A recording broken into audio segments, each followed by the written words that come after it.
Imagine a map, not a clean one printed in a textbook, but one drawn by hand on cracked calfskin, stained with salt water and rum. The kind of map a captain kept locked in his quarters because the lines on that parchment weren't just geography, they were money.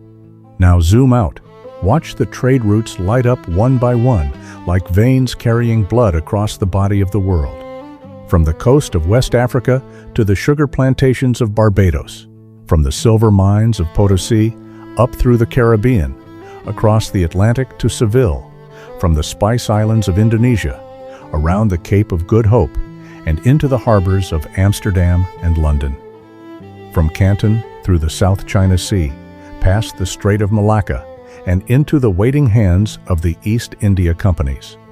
Every single one of those routes existed for one reason: to move cargo. And every single one of those glowing lines on that map, that was a hunting ground. Because here's what gets lost in the mythology of piracy. When they think of pirates, they think of the ships that did the chasing. The black flags, the cannon smoke, the cutlasses and boarding parties. But the real story of piracy has never been about the pirate ship. It's always been about the prize, the merchant vessel. The slow, heavy, beautifully vulnerable floating warehouse that carried the wealth of empires across open water with nothing but wood and prayer between its cargo and the ocean floor. For over 3,000 years, the merchant ship was the single most valuable moving object on the planet, more valuable than any carriage loaded with gold rolling down a European highway, more valuable than any vault sitting in any bank. Because unlike a vault, a merchant ship moved. It had to. And the moment it left port, it entered a world where law meant nothing, borders didn't exist, and the only thing standing between unimaginable wealth and the men who wanted to take it was the wind. This is the story of the floating prize that built the modern world, and the thousands of men who were willing to kill for it. To understand why the merchant ship became the ultimate target, you have to go back long before the golden age of piracy, long before Blackbeard or Henry Morgan or any of the names people recognize. You have to go back to the very beginning of maritime trade itself. Around 1500 BC, Phoenician merchants were already sailing the Mediterranean, carrying cedar wood, purple dye, glass, and metalwork between the port cities of Tyre, Sidon, and Byblos. These weren't small operations. Phoenician trading vessels could carry up to 450 tons of cargo. A single ship loaded with Tyrian purple dye, extracted drop by painful drop from Murex sea snails, represented a fortune that nobody working on land could accumulate in a lifetime. The dye was worth more than its weight in silver. It took roughly 12,000 snails to produce just 1.5 grams of it, and there it sat, packed into ceramic jars in the belly of a wooden ship, guarded by maybe a dozen men with bronze weapons, sailing along a coastline dotted with hidden coves and islands where anyone could be waiting. They weren't just traders. They were the first people in history to build an entire civilization around the idea that you could get richer by sailing goods across the sea than by growing them in the dirt. And the moment that idea proved true, a second idea followed it almost immediately. Why sail your own goods across the sea when you can just take someone else's? Piracy is literally as old as maritime commerce. The two were born together like twins, one legitimate and one criminal, born from the same mother. The ancient Greeks had a word for it. They didn't even consider it particularly shameful. Odysseus, the hero of Homer's epic, casually mentions raiding coastal towns and stealing cargo as if he were describing a day at the office. Thucydides, writing in the 5th century BC, noted that early Greek communities made no distinction between a merchant and a pirate. The line between trade and theft at sea was, at best, blurry. The Romans understood this problem better than anyone. Their entire empire depended on grain ships carrying wheat from Egypt to feed the population of Rome. Lose those ships, and you didn't just lose money, you lost the city. Bread shortages meant riots. Riots meant political instability. Political instability meant someone lost their head. So when Cilician pirates began seizing grain shipments in the 1st century BC, Rome didn't send a few patrol boats. They handed Pompey the Great an army of 120,000 soldiers and 500 ships and told him to end piracy in the Mediterranean entirely. He did it in 3 months. But here's the thing about piracy. It doesn't end. You can crush it in one place and it simply moves to another, because the fundamental equation never changes. As long as ships carry valuable cargo across unguarded water, someone will try to take it. The cargo changes, the ships change, the hunters change, but the hunt never stops. Fast forward 1,000 years. The medieval period brought a new kind of merchant ship and a new kind of pirate to match. Viking longships terrorized the coastlines of Europe, but they weren't just raiding monasteries and villages. Before we go any further, I need to stop for a second, because what I've been showing you in these videos only scratches the surface. And I realized at some point that the full picture, the actual pirate code, word for word, the real punishment records, the exact treasure division shares, the ports that secretly funded them, it doesn't fit in a video. I put it all into one document, the Black Flag Codex. It's linked below, and the QR code is on your screen. Now, let's keep going. They were intercepting trade vessels moving between England, France, and the Low Countries.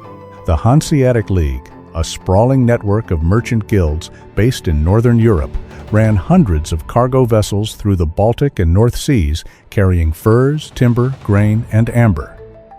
And every one of those ships was a target for the Vitalian Bruder, a loose confederation of pirates who operated under the convenient fiction that they were privateers serving one political cause or another. The pattern repeats across every ocean and every century. In the South China Sea, Woko pirates hunted merchant junks carrying silk, porcelain, and tea. In the Indian Ocean, Maratha raiders targeted Mughal trading vessels loaded with textiles and spices. In the Mediterranean, Barbary corsairs seized European merchant ships and sold the crews into slavery. Different oceans, different centuries, different flags. Same equation. The cargo is worth more than the risk. But no era in human history produced a more perfectly designed target than the age of exploration. And no cargo was more irresistible than what the Spanish pulled out of the Americas.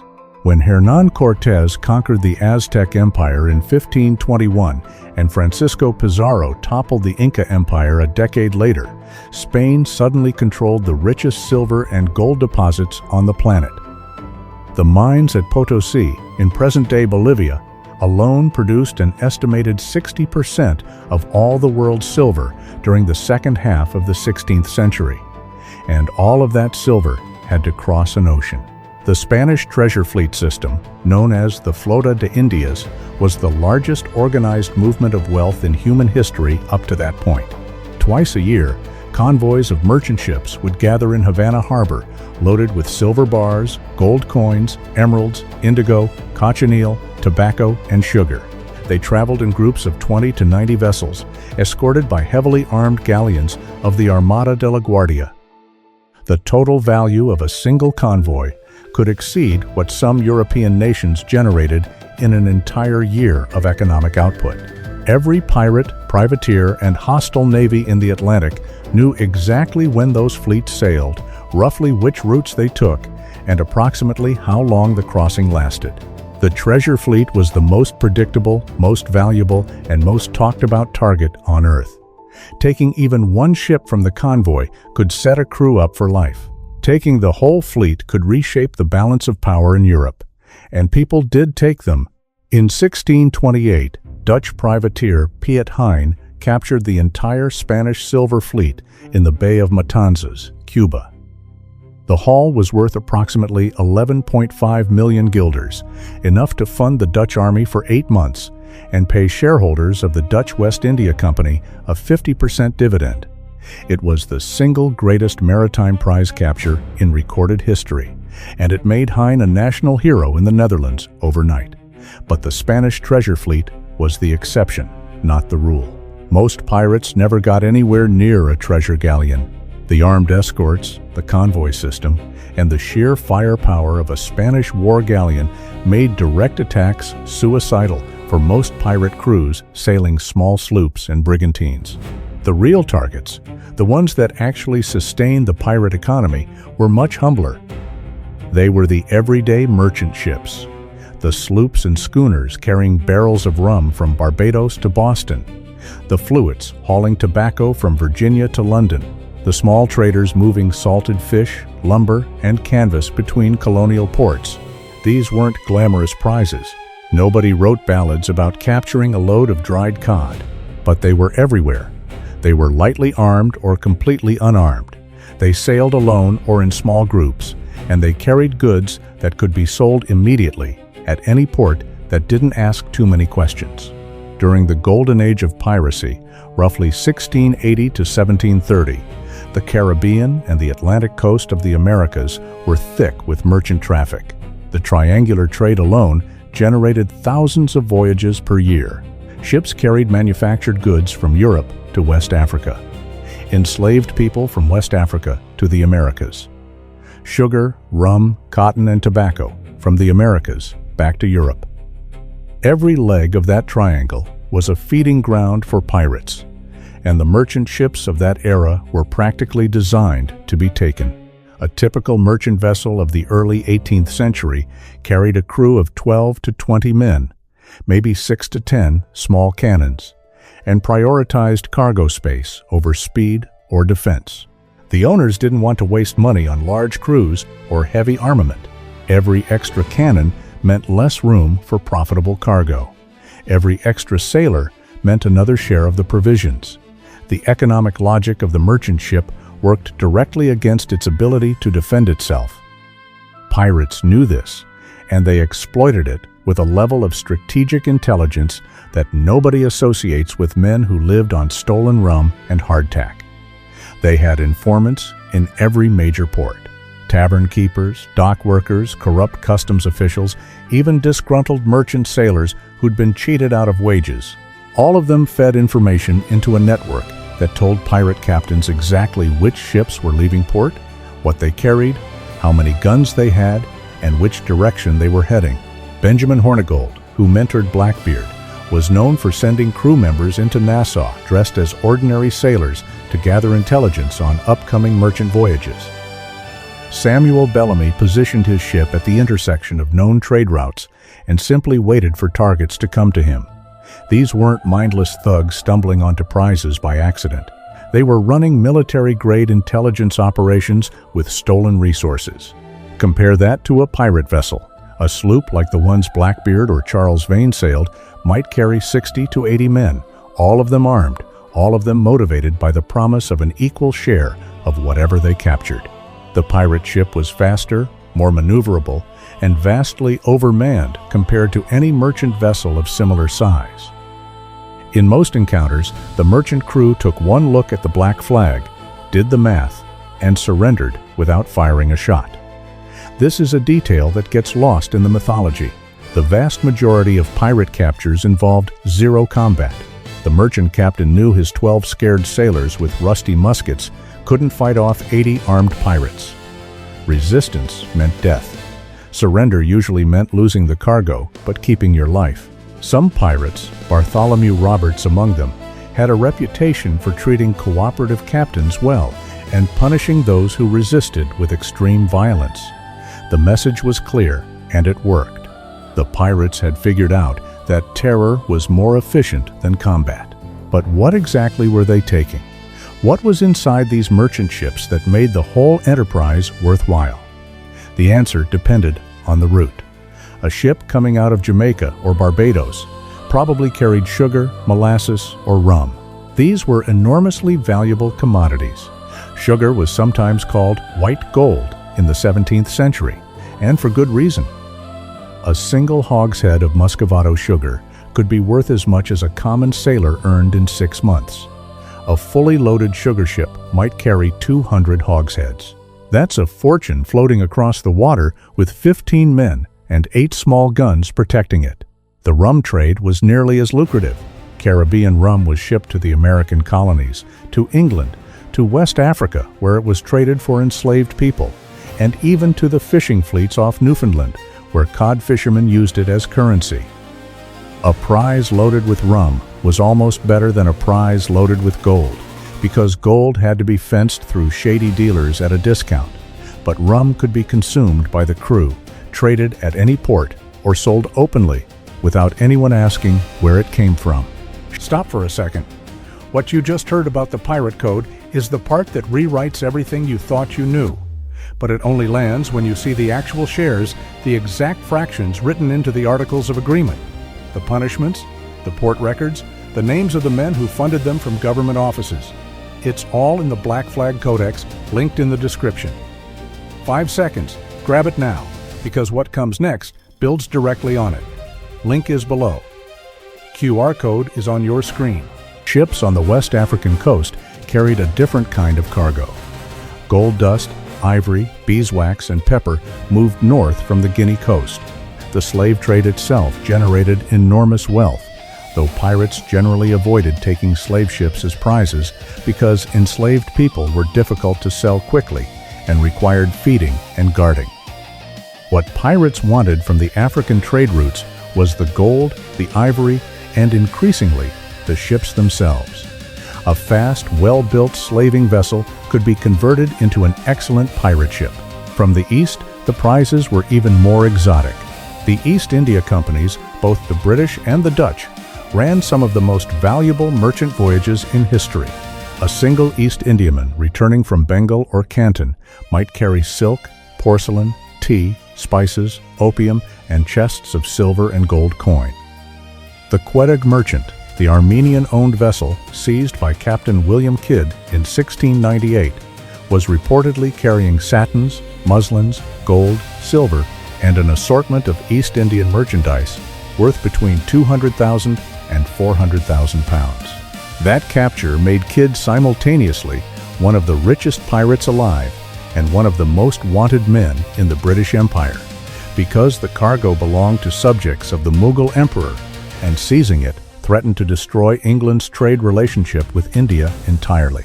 Henry Every's capture of the Mughal ship Ganges Sawai in 1695 was even more consequential. The ship was carrying Muslim pilgrims returning from Mecca, along with a treasure estimated at between 325,000 and 600,000 pounds, an almost incomprehensible sum at the time. Every and his crew committed acts of extreme violence against the passengers during the capture. The Mughal Emperor Aurangzeb was so enraged that he threatened to expel the East India Company from India entirely and imprisoned company officials in Surat. The English government, terrified of losing access to Indian trade, put the largest bounty in history on Every's head. He disappeared and was never caught. These incidents reveal something crucial about the merchant ship as a target. It wasn't just a container for valuable goods. It was a pressure point in a global system. Disrupting merchant shipping didn't just cost money. It destabilized political relationships, bankrupted investors, drove up insurance rates, interrupted supply chains, and could reshape the policies of entire nations. The men who owned and operated these ships understood the risks, and they developed increasingly sophisticated systems to manage them. Convoy sailing was the most basic defense. Ships traveling in groups were harder to pick off, and the presence of even one armed escort dramatically reduced the likelihood of attack. The Spanish had perfected this system with their treasure fleets. The Dutch and English adopted similar practices for their most valuable East India routes. But convoys were expensive and slow.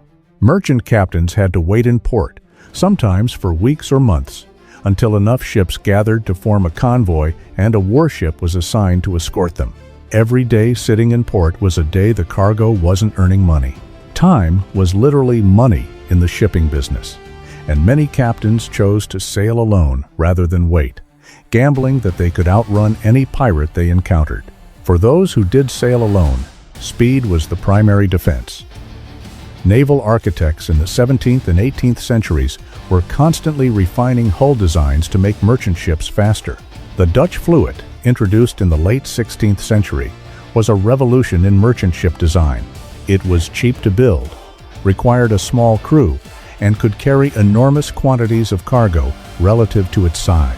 But it was slow and poorly armed, which made it a favorite target for pirates and privateers during the Anglo-Dutch Wars. The East India Companies took a different approach. Their ships, the famous East Indiamen, were floating fortresses. A large East Indiaman could carry 30 to 40 cannons, a crew of over 100, and enough cargo to fill a warehouse. Some East Indiamen were nearly indistinguishable from warships. The Swedish East Indiaman, Göteborg, carried 30 cannons and a crew of 145 men. When these ships sailed in formation, even well-armed pirates thought twice before engaging. But size and firepower created their own vulnerabilities. East Indiamen were slow, they were expensive to operate, and they followed predictable routes through known choke points. The Strait of Malacca, the Mozambique Channel, the approaches to the Cape of Good Hope, and the mouth of the Red Sea were all funnels where pirates could predict exactly where merchant ships would appear.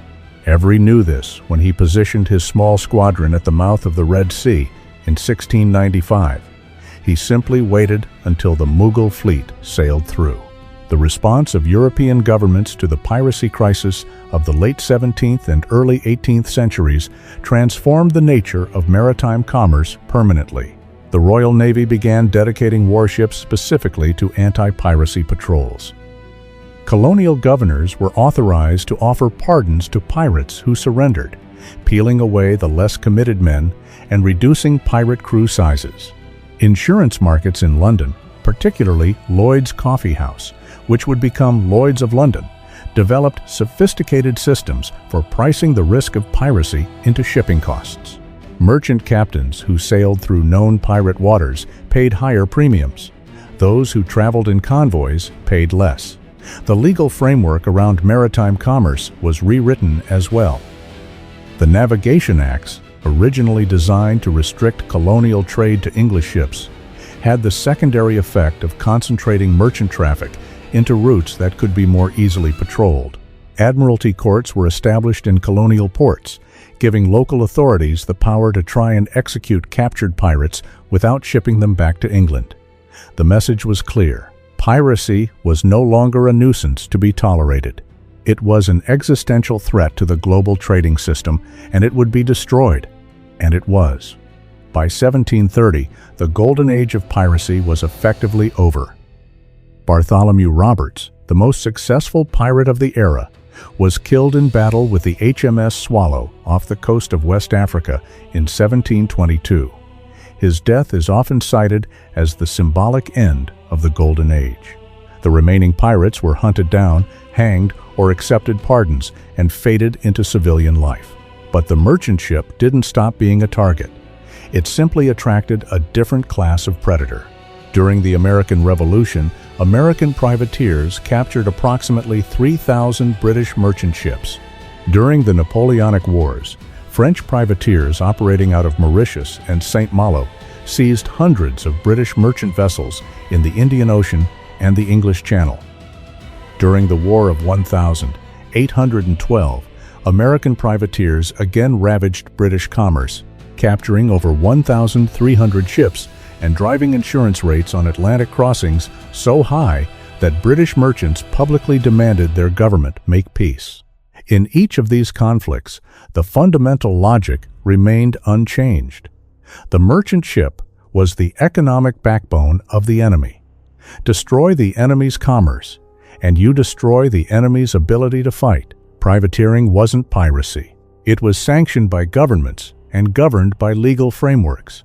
But from the perspective of the merchant captain watching armed men swarm over his gunwale, the distinction was academic. The 19th century brought steam power, iron hulls, and eventually the telegraph, all of which fundamentally changed the equation. Steam-powered merchant ships could outrun sailing raiders. Iron hulls resisted cannon fire.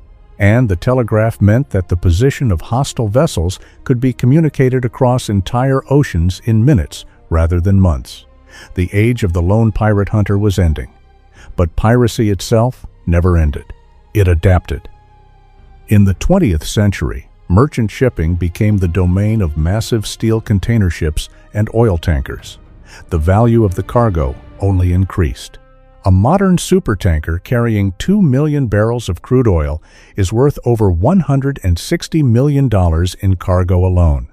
A container ship moving electronics from Shenzhen to Long Beach might carry $1 billion worth of consumer goods in a single voyage.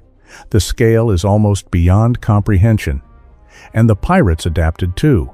In the Strait of Malacca, which handles roughly a quarter of all global maritime trade, pirate attacks averaged over 200 incidents per year in the early 2000s. Armed gangs in speedboats would approach slow-moving tankers and container ships, board them using grappling hooks and ladders, and rob the crew at gunpoint. The attacks were fast, violent, and incredibly difficult to prevent. You cannot put a warship next to every merchant vessel passing through one of the busiest waterways on Earth. Then came Somalia.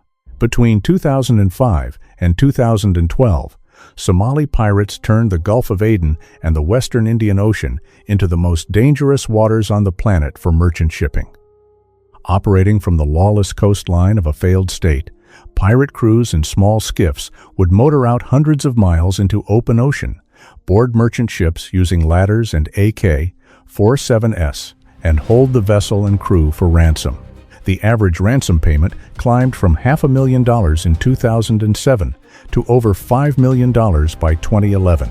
At the peak of the crisis, Somali pirates were holding over 30 ships and 600 hostages simultaneously. The total economic cost of Somali piracy, including ransoms, naval deployments, insurance increases, and rerouted shipping, was estimated at over $6 billion per year. What made Somali piracy so alarming wasn't just the violence. It was how quickly a few dozen men with automatic rifles and outboard motors could hold the entire global shipping industry hostage. A single successful hijacking of an oil tanker could net a ransom larger than the entire annual GDP of some African nations. The business model was brutally simple. A pirate team cost maybe $30,000 to equip. A successful ransom returned $5 million. The economics were overwhelming, and as long as Somalia had no functioning government, no coast guard, and millions of people living in desperate poverty, the recruits would never run out. The pirates themselves were often former fishermen whose livelihoods had been destroyed by illegal foreign trawlers plundering Somali waters. That's a detail worth sitting with. The men seizing merchant ships in the Gulf of Aden had, in many cases, watched foreign merchant vessels strip their coastline of fish for years while no government existed to stop it. Piracy wasn't their first choice. It was what happened when the legitimate economy failed and the sea offered a different kind of opportunity. The international response eventually crushed the Somali piracy surge, just as Pompey crushed the Cilicians and the Royal Navy crushed the Golden Age pirates. Naval task forces from over 30 nations patrolled the Gulf of Aden. Armed private security teams were placed on merchant ships. International law was adjusted to allow the prosecution of captured pirates. By 2013, successful hijackings had dropped to nearly zero, but again, the piracy simply moved. Today, the Gulf of Guinea, off the coast of West Africa, has become the most active piracy hotspot on the planet. Armed groups, board tankers, and bulk carriers kidnap crew members and demand ransoms. The tactics are different. The ships are different. The pirates are different. But the equation remains exactly what it was 3,000 years ago when Phoenician traders first watched an unfamiliar sail appear on the horizon and felt their stomachs drop. The merchant ship has always been, and will always be, the most tempting target on Earth. Not because of any romantic notion of treasure chests and pieces of eight, but because of a cold mathematical truth that has never changed across 30 centuries of human history. When you move valuable things across large distances through ungoverned spaces, someone will try to take them. The Phoenicians knew it. The Romans knew it. The Spanish knew it when they designed their treasure fleet convoys. The East India Company knew it when they armed their ships like warships. Lloyd's of London knew it when they invented maritime insurance. The United States Navy knew it when they deployed carrier strike groups to the Horn of Africa. And the merchant captain knows it every time the ship clears the breakwater and heads for open sea. The same open sea that has swallowed cargoes and crews and fortunes since the very first human being looked at the ocean and thought, "I bet I could carry something valuable across that." The pirate was never the main character of this story. The pirate was a symptom. The merchant ship was the cause. It was always the cause. Every black flag that ever flew, every cannon that ever fired across a bow, every boarding party that ever swung across on ropes with knives in their teeth, all of it happened because somewhere a ship full of valuable cargo was sailing through water that nobody controlled. The treasure wasn't buried on an island. The treasure was the ship itself. The hull, the rigging, the hold packed with sugar and silk and silver and spices. The floating warehouse that carried the dreams of merchants and the wages of empires across an ocean that didn't care about laws or borders or the difference between a trader and a thief. And as long as the world depends on moving goods across water, the floating prize will keep sailing, and someone, somewhere, will keep hunting it. That's not a prediction. That's 3,000 years of proof.